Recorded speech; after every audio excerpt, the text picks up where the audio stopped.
رب سے جڑنے کا سفر، قسط نمبر 1۔ آج فاطمہ کی کافی عرصے بعد اس سے ملاقات ہوئی تھی۔ وہ بہت حسرت اور رشک بھری نگاہوں سے قرۃ العین کی طرف دیکھ رہی تھی۔ قرۃ العین ایک معمولی صورت کی لڑکی تھی، مگر کوئی خاص کشش تھی اس کے چہرے پر، اس کی آنکھوں کے گرد حلقوں میں، جو اسے باقیوں سے ممتاز کرتی تھی۔ کتنی ہی دیر فاطمہ قرۃ العین کی باتیں ایسے ہی ساکت ہو کر سنتی رہی۔ تمہیں ایسے کیسے جواب مل جاتے ہیں قرۃ؟ وہ بہت حیرانی اور رشک کے ساتھ اس کی طرف کھسکتے ہوئے بولی تھی۔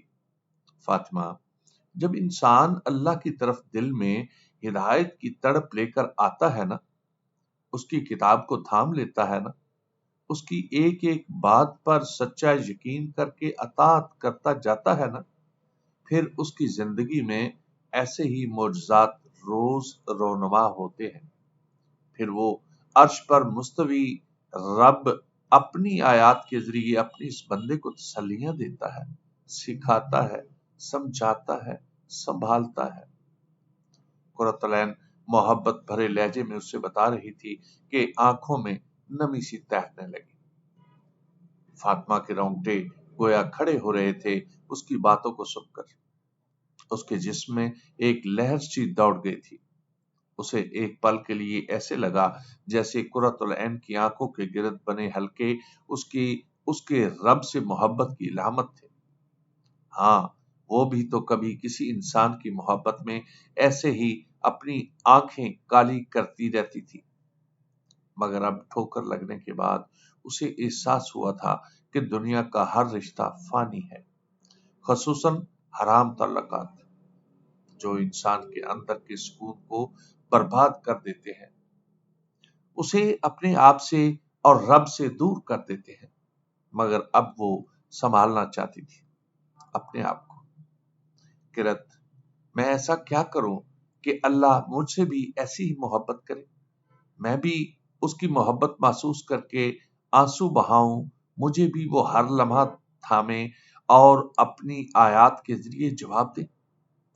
فاطمہ کے لہجے کی تڑپ اور آنکھوں کی نمی نے قرۃ العین کے ایمان میں مزید اضافہ کر دیا تھا۔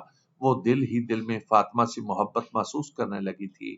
یہی تو تھی اللہ کی خاطر محبت، اس کی محبت پانے کی خاطر محبت۔ قرۃ العین مسکراتے ہوئے پیار بھرے لہجے میں اس کے ہاتھ کو تھامتے ہوئے کہنے لگی، فاطمہ، تمہیں پتہ ہے یہ ہدایت واحد ایسی چیز ہے جس کے لیے جب تک تم تڑپ نہیں دکھاؤ گی وہ نہیں ملے گی۔ تم اللہ کے آگے سجدوں میں گڑ گڑاؤ کہ اللہ مجھے ہدایت دے دے، مجھے اپنی محبت کے لیے چن لے، اللہ کو دکھاؤ اپنی تڑپ۔ فاطمہ، تمہیں پتہ ہے یہ ہدایت واحد ایسی چیز ہے جس کے لیے جب تک تم تڑپ نہیں دکھاؤ گی وہ نہیں ملے گی۔ تم اللہ کے آگے سجدوں میں گڑ گڑاؤ کہ اللہ مجھے ہدایت دے دے، مجھے اپنی محبت کے لیے چن لے، اللہ کو دکھاؤ اپنی طرف۔ تمہیں پتا ہے اللہ قرآن میں کیا کہتے ہیں؟ سورہ شورى آیت نمبر 13، وہ ہدایت دیتا ہے اپنی طرف جو اس کی طرف رجوع کرے۔ تم رجوع تو کرو، وہ تو منتظر ہے تمہارا۔ تم ایک قدم بڑھاؤ گی وہ کتنے قدم تمہاری طرف آئے گا۔ وہ تو بندے کی توبہ کا انتظار کرتا رہتا ہے فاطمہ۔ وہ مالک ہے، ہم غلام۔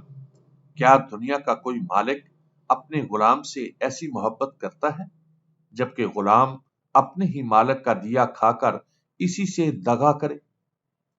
یہ ہمارا رب ہے فاطمہ، وہ ہم جیسے بے وفا غلاموں کا بھی منتظر ہے، مگر قدم تمہیں ہی بڑھانا ہوگا۔ فاطمہ حیرت سے اس کی طرف دیکھنے لگی۔ اس نے واقعی کبھی نہیں سوچا تھا کہ اللہ وہ تو اس کی غلام تھی جس کے احسانات پر وہ جی رہی تھی، مگر بدلے میں وہ کیا کر رہی تھی؟ نمازیں کیسی تھی اس کی؟ کبھی دل کیا تو پڑھ لیں، نہ کیا تو چھوڑ دی۔ سب سے ہلکا اس نے لیا ہی نماز کو تھا۔ نماز چھوڑنا اس کے لیے کتنا آسان تھا، خواہ بازار جانا ہو یا کسی کے گھر جانا ہو، کسی کی شادی پر جانا ہو، تھوڑی سی تھکاوٹ ہو، موڈ خراب ہو، پسندیدہ ڈرامے کی قسطوں میں محو، سب سے پہلے نماز ہی تو چھوڑنے کا خیال آتا تھا۔